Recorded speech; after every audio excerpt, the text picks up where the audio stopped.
In this presentation, we will generate, analyze, and print to a PDF file and accounts payable graph within QuickBooks Pro 2018. For more accounting information and accounting courses, visit our website at accountinginstruction.info.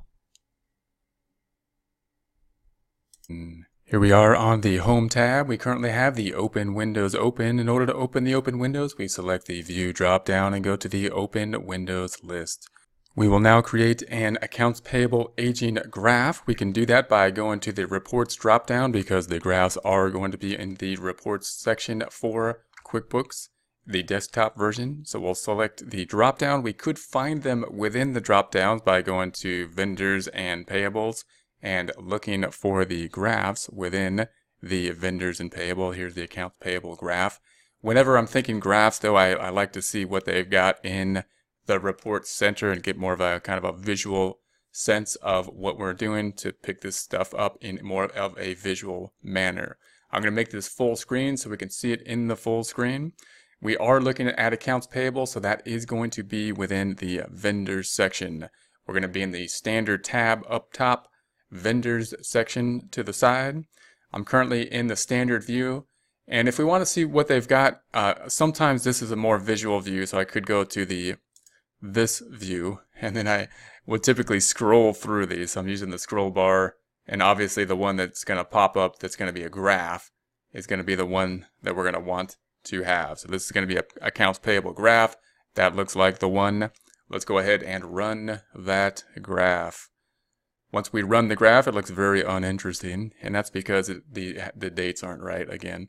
So let's go back up to the dates up top. That's the first thing we typically need to change. We're going to put the dates as of 02/28/19. Now, of course, it's only one date because we only have one item here. So if we say OK, we have a very uninteresting graph. Why? Because we only owe one vendor. So it's not that interesting right now. So let's try to change the date a little bit and see if we can find at least a couple vendors. So we're going to go to the dates up top, and let's make this as of the 15th. So 2/15 and OK. And then at least we had two there. So what this is going to represent is who we owe money to. And remember that anytime we have something here, it's going to be supporting information to something on the balance sheet. So we want to be able to know where it is on the balance sheet. If we just give someone this nice pie chart, then someone's going to ask, where does that come from? How does it tie in? What's the point?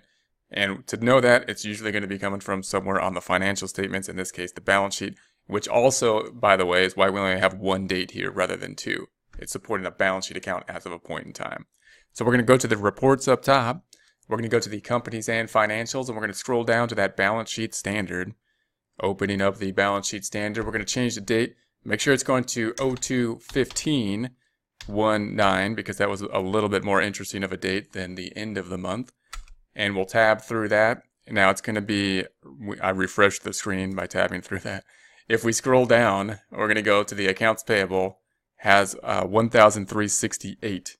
So that's how much money we owe people for vendors. And so if we take that 1,368, go back to the report, or the thing we made here, 1,368, represented visually by these two items. We owe the most to Epiphone, the next to Fender. These are going to be vendors we pay. In our case, we buy guitars. We sell guitars here. So that means that these are our vendors that we bought guitars from. Also note that when we think of vendors, it may not just be who we bought our inventory from. We might have other vendors that we're juggling to, which would be like a phone company, utility bill, and whatnot. If we owe money on that too, that could be here as well.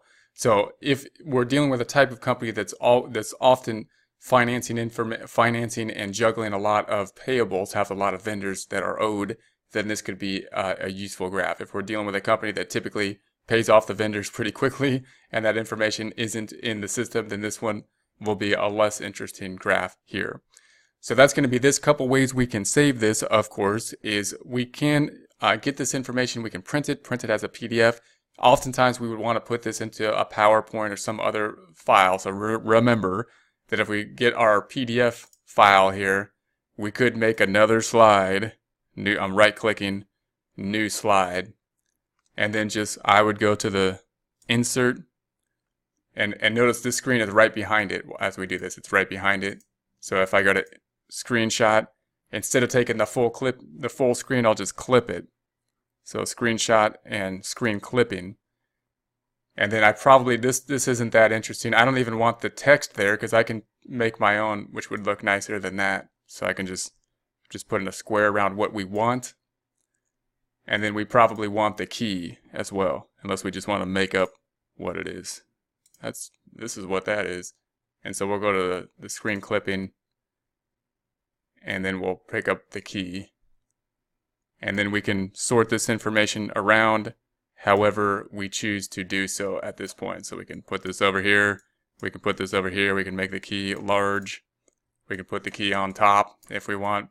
We could name the graph on this side, which is the text box this time, and we call this the AP graph.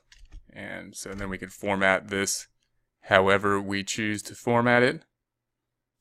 Make it bold and something like that. So that's one way we can do this. I'm going to save that, and that's often one of the purposes we're going to have for a graph like this. And then we can also print it as a PDF. So I'm going to go to the print option up top. Notice it doesn't say save as here, and that's okay. I'm not even worried about it. I'll just print it as a PDF. So we can go to print and use the Qt PDF printer and print there. Note that if you go to the options here, you've got color printing in black and white too, which you may want to be aware of depending on if you're printing it out or how you're going to print this information.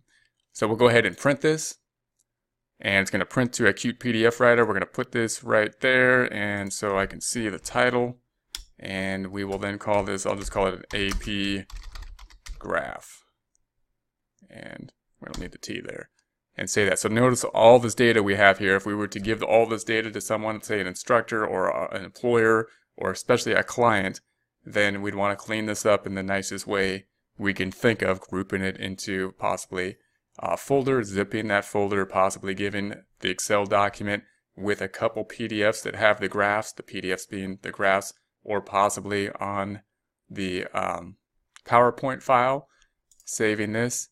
And also note that the PowerPoint that we're creating here, when we enter this stuff in the PowerPoint, you can also save this as a PDF. If you have these slides that you wanted here, rather than giving 3 PDF files, we can go to File, Save As, and Browse, and then save this as a PDF. And that way you can put all your graphs on one PDF. So we can take all the Excel documents, put that on one PDF, put all the graphs on the other PDF, and that's another way that we can make our presentation as nice as possible. Because again, a lot with clients is going to be with presentations as it is with classes or employers. For more accounting information and accounting courses, visit our website at accountinginstruction.info.